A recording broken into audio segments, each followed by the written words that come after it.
"You're being selfish, Tessa. She deserves this more than you," my mom yelled, her voice echoing through the wedding venue's marble hallway. I stood there, stunned, my face burning with embarrassment. It was supposed to be Mariah's special day at the elegant Tampa Bay hotel, but here we were, having another family crisis. The scent of gardenias and champagne filled the air, yet all I could feel was the weight of their judgment crushing me. My name is Tessa Whitlow. I'm 26 years old, and I've spent my entire life being the afterthought in my own family. My sister Mariah, the golden child, could do no wrong in my parents' eyes. Meanwhile, I couldn't even breathe without them finding something to criticize. But this time, it wasn't just about forgotten birthday parties or hand-me-down clothes. It was about Grandma Helen's inheritance, and my mother's belief that I didn't deserve what had been left to me. For 3 months now, since Grandma Helen passed away, I had been quietly managing the antique shop she left me, along with her house in Sarasota and a surprising portfolio of real estate investments. My parents had made it clear they thought the inheritance should have gone to Mariah instead. When I finally tried to explain that this was Grandma's decision, not mine, my mom shut me down like I was some ungrateful child looking for attention. The wedding reception was in full swing just beyond these doors. Mariah looked radiant in her ivory silk gown, surrounded by 200 guests who hung on her every word. I had tried to blend into the background, nursing a glass of sparkling cider and watching my sister dance with her new husband, Trevor. For a moment, I had allowed myself to feel happy for her. She truly did look beautiful, and Trevor seemed to adore her. But that peace didn't last long. My mother had cornered me near the restroom, her face flushed with anger and champagne. Behind her, I could see my father, Gary, standing with his arms crossed, his expression unreadable. He rarely spoke during these confrontations, but his silence always felt like agreement with whatever my mother was saying. "This is ridiculous," my mother continued, her voice dripping with frustration. "Helen must have been confused when she wrote that will. There's no way she meant for you to inherit everything while Mariah gets nothing." I felt my heart sink as I realized this wasn't going to be a quiet conversation. Other guests were starting to notice the commotion, their heads turning toward us with curious expressions. The last thing I wanted was to cause a scene at Mariah's wedding, but it seemed like that choice was being taken away from me. Growing up in the Whitlow household meant learning early that love came with conditions. My mother, Doreen, had been a beauty pageant winner in her youth, crowned Miss Citrus County in 1985. The faded photographs of her in sparkly gowns and rhinestone tiaras still decorated our family room mantel, constant reminders of her glory days. She had spent the past 24 years trying to relive that success through Mariah, who inherited her striking features and natural charisma. I, on the other hand, had inherited my father's quiet demeanor and unremarkable appearance. While Mariah received dance lessons, modeling classes, and designer clothes, I was told to focus on practical skills, like cooking and cleaning. When Mariah wanted to quit her part-time job at 16 because it interfered with her social life, my parents supported her decision. When I asked for help with college tuition, they suggested I take out loans and build character through hard work. The only person who ever made me feel valued was Grandma Helen.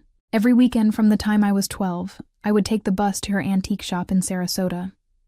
She taught me how to identify genuine Victorian jewelry, how to restore damaged furniture, and how to spot valuable pieces that others might overlook. Those Saturday afternoons in her cluttered shop, surrounded by forgotten treasures and old books, were the happiest moments of my childhood. "You have a good eye, Tessa," she used to say, watching me carefully examine a porcelain figurine or an old painting. "You see the value in things that others dismiss. That's a rare gift." My parents barely tolerated these visits.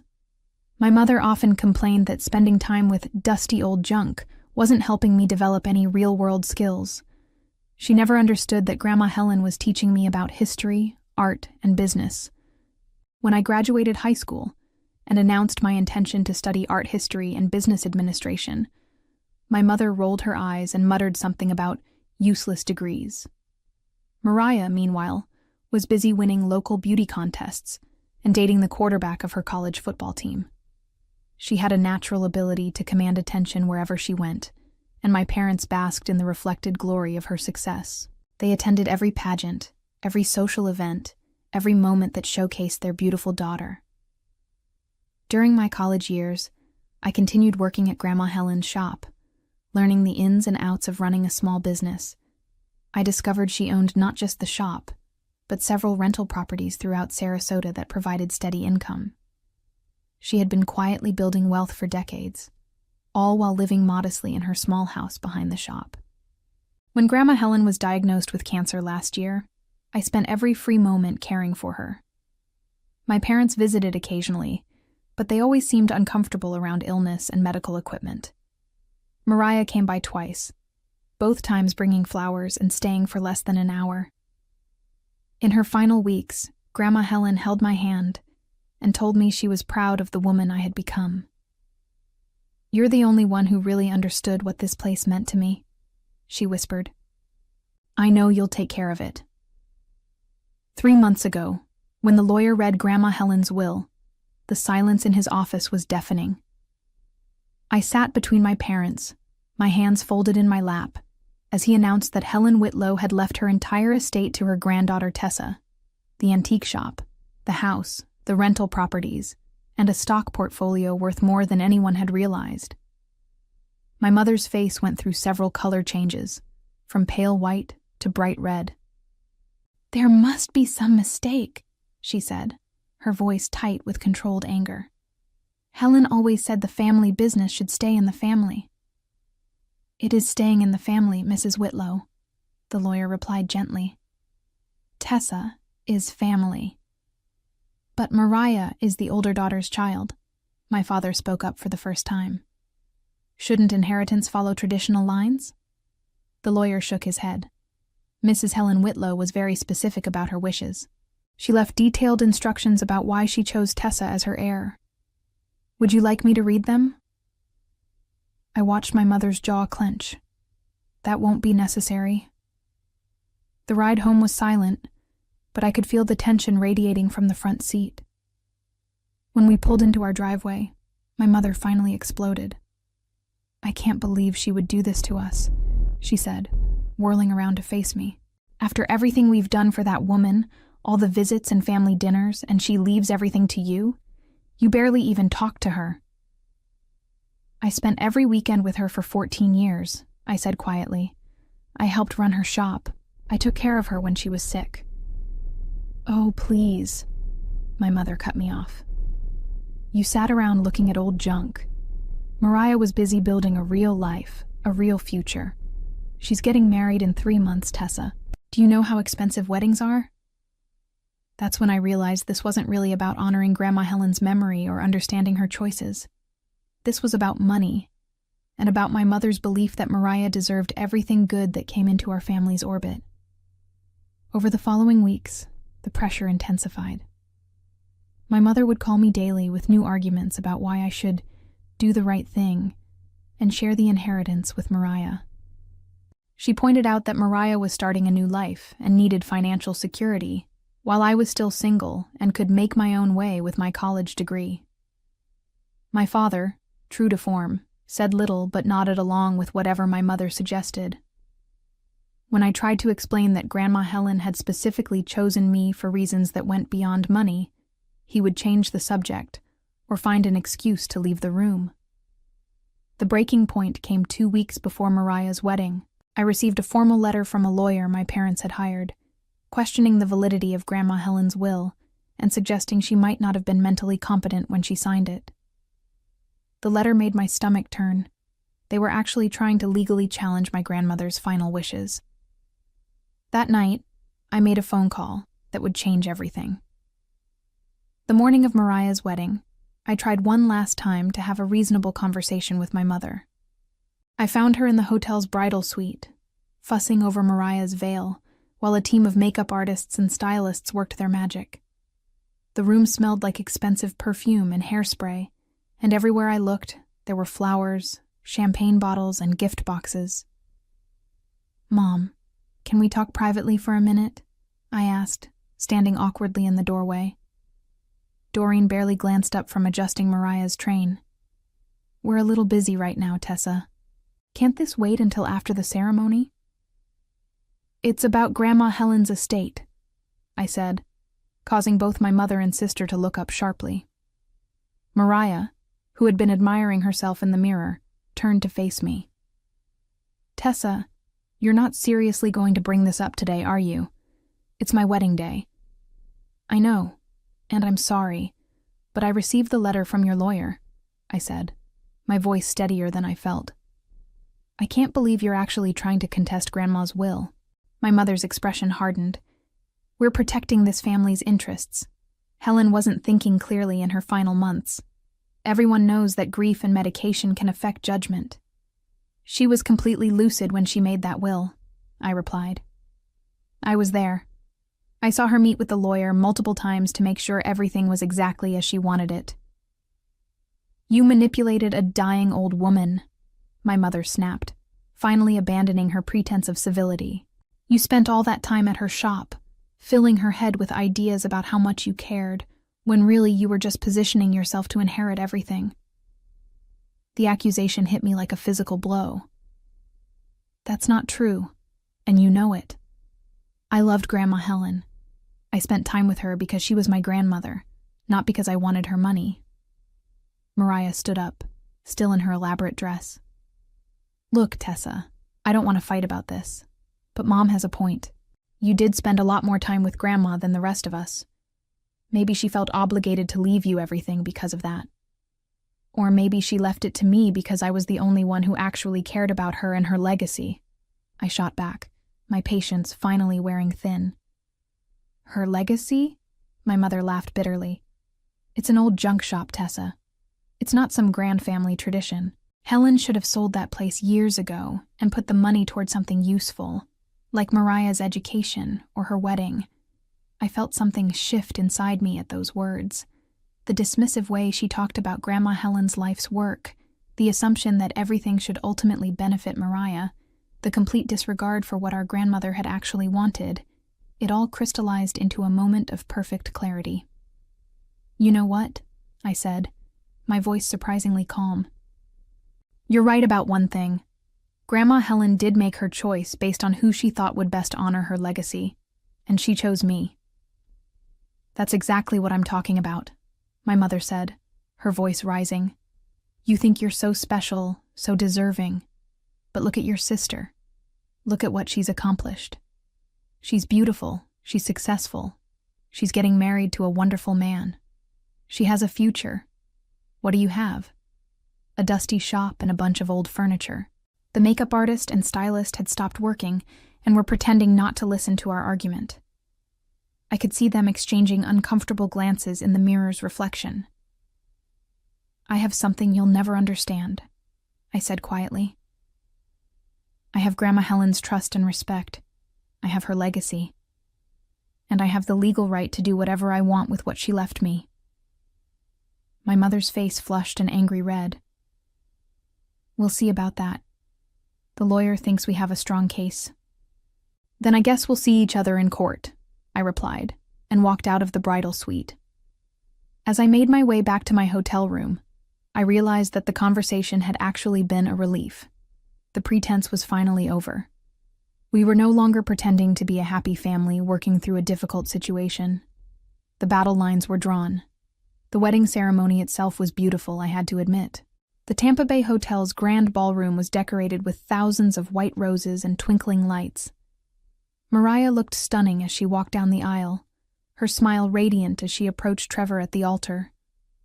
For a moment, I allowed myself to forget about our earlier confrontation and simply be happy for my sister. I sat in the third row, wearing a navy blue dress I had bought specifically for the occasion. My parents were in the front row, of course, beaming with pride as they watched their golden child exchange vows. When the minister pronounced Mariah and Trevor husband and wife, the room erupted in applause and tears of joy. During the cocktail hour, I mingled politely with relatives and family friends, most of whom had known me since childhood. Several people asked about Grandma Helen's antique shop and I was surprised to discover how many of them had fond memories of visiting her store over the years. "Your grandmother was such a sweet woman," said Aunt Patricia, my father's sister. "I bought my dining room set from her shop 20 years ago. It's still the most beautiful furniture I own." "She had such an eye for quality," added Uncle Robert. "I remember her telling me stories about the history of different pieces. She could trace the provenance of a chair back 3 generations. These conversations reminded me why I felt so protective of Grandma Helen's legacy. She hadn't just been running a business. She had been preserving history and helping people find beauty in their homes.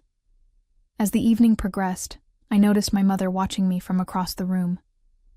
Every time I laughed or engaged in conversation with other guests, her expression grew more pinched.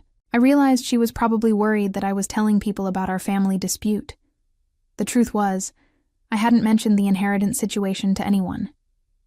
This was Mariah's day, and despite everything that had happened between us, I wasn't going to ruin it for her. When dinner was served, I found myself seated at a table with several of Mariah's college friends.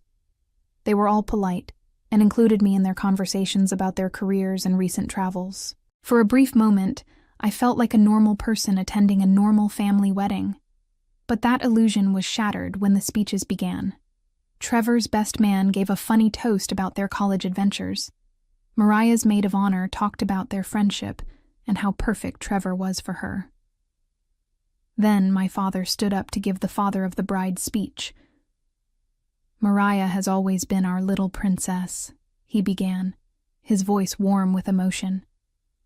"From the time she was born, we knew she was destined for great things. She's beautiful, talented, and kind-hearted. She deserves every happiness life has to offer." He went on to talk about how proud he and my mother were of the woman Mariah had become, how excited they were to welcome Trevor to the family, and how they looked forward to spoiling their future grandchildren. What struck me wasn't what he said about Mariah. It was what he didn't say about me. In a 20-minute speech about family and love and pride, he never once mentioned his other daughter. I might as well have been invisible. As he concluded his toast and raised his champagne glass, I felt something fundamental shift inside me.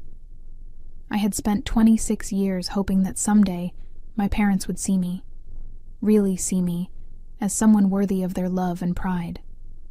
But sitting there, listening to my father talk about family while completely ignoring my existence, I finally understood the truth. I would never be enough for them. No matter what I accomplished, no matter how successful I became, no matter how good a person I tried to be, I would always be the consolation prize daughter in their eyes. After the speeches ended and the dancing began, I stepped outside onto the hotel's terrace for some fresh air. The Tampa Bay glittered in the moonlight, and I could hear music and laughter drifting from the ballroom behind me. I was trying to process the emotions from my father's speech when I heard footsteps approaching. "There you are," my mother said, her voice sharp despite the celebratory atmosphere.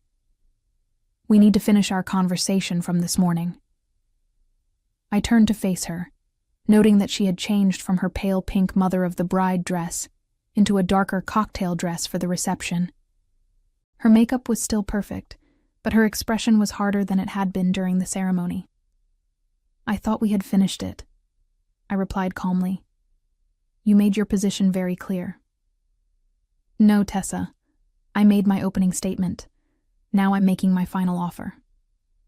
She stepped closer, lowering her voice. "You transfer half of Helen's estate to Mariah, and we'll drop the legal challenge. Everyone walks away happy." "Half?" I almost laughed. "This morning you wanted me to give her everything. Now you're negotiating?" "I'm being reasonable," she said. "You keep the shop if it means so much to you, but the real estate and investments should go to Mariah.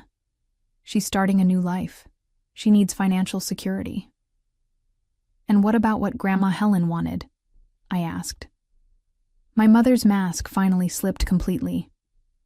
Helen was a selfish old woman who lived in the past. She spent her whole life hoarding junk and living like a pauper when she could have enjoyed her money. Is that really what you want to become? The cruelty in her voice took my breath away. This was how she really felt about the woman who had raised my father, who had been kind to all of us for decades. Grandma Helen was one of the most generous people I've ever known, I said quietly. She paid for Dad's education, helped you buy your first house, and never asked for anything in return except respect. And she couldn't even get that from her own family. Oh, please, my mother scoffed. She was manipulative and controlling. She knew exactly what she was doing when she left everything to you. She was trying to cause problems in this family. Or maybe she was trying to make sure her legacy went to someone who would actually appreciate it. That's when my mother's composure finally cracked entirely. You selfish little brat, she hissed. Do you have any idea how much we've spent on your sister's wedding? Do you know how much debt we're in because we wanted to give her the perfect day? The admission hung in the air between us. So that was what this was really about. They had overspent on Mariah's wedding and were hoping to recoup their losses from my inheritance. That was your choice, I said. Grandma Helen's estate has nothing to do with your financial decisions.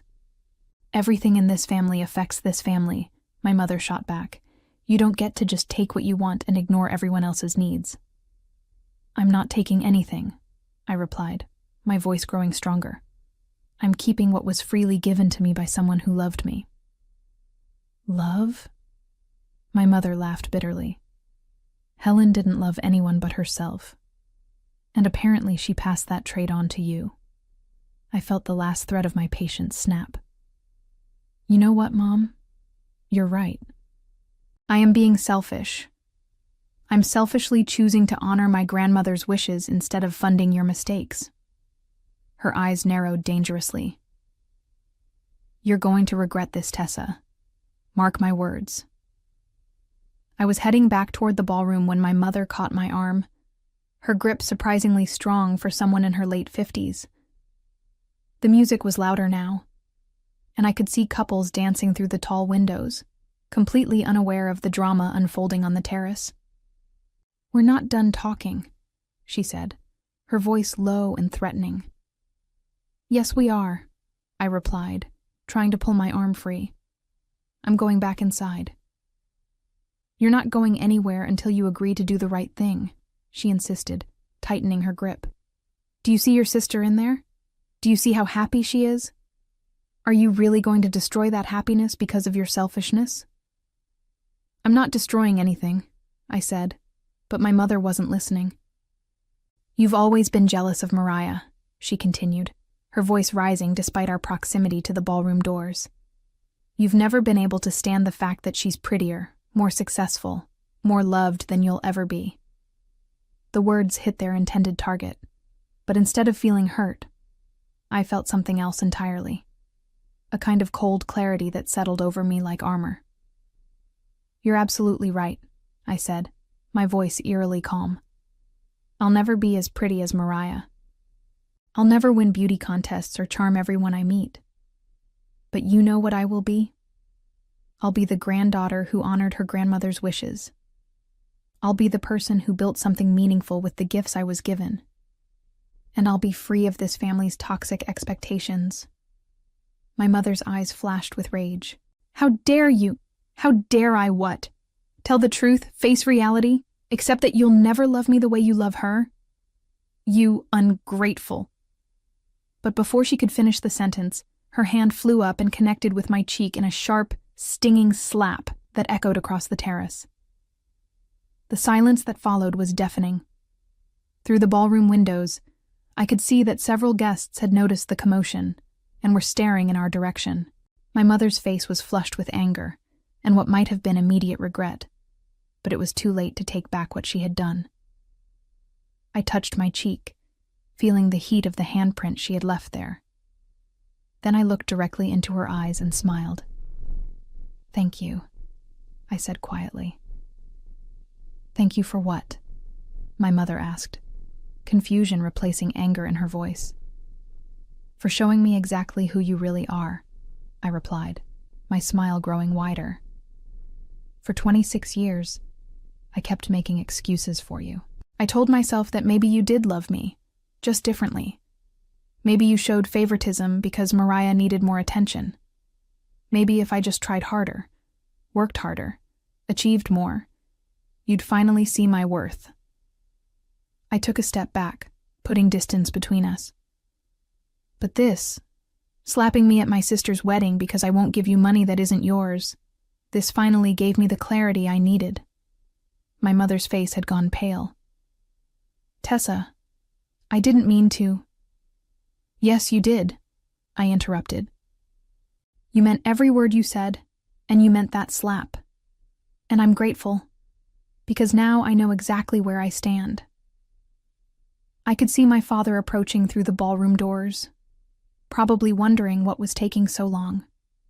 Behind him, Mariah was visible on the dance floor, spinning in Trevor's arms, completely oblivious to the scene unfolding outside. I want you to know something, I continued, my voice steady and clear. Grandma Helen didn't leave me her estate because she was confused or manipulated. She left it to me because she knew I was the only one who would truly appreciate what she had built. She knew I would honor her memory, not just cash out and buy designer handbags. My father reached us just as I was finishing. "What's going on out here?" he asked, looking between my mother's stricken face and my oddly serene expression. "Mom was just giving me some final advice about family loyalty," I said, and I was thanking her for the education. I looked at both of my parents, memorizing their faces one last time. "Enjoy the rest of the wedding.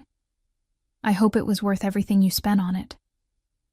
Then I turned and walked away, leaving them standing on the terrace as I headed not back into the ballroom, but toward the hotel's main exit. Behind me, I could hear my mother calling my name, but I didn't look back. I had finally found the strength to walk away from people who would never value me, and it felt like the first breath of air after drowning. 3 weeks later, I was sitting in a cafe in Edinburgh, Scotland, watching the morning mist roll over the ancient castle walls. The coffee was stronger than what I was used to back in Florida, and the air carried a crisp bite that made me pull my wool sweater tighter around my shoulders.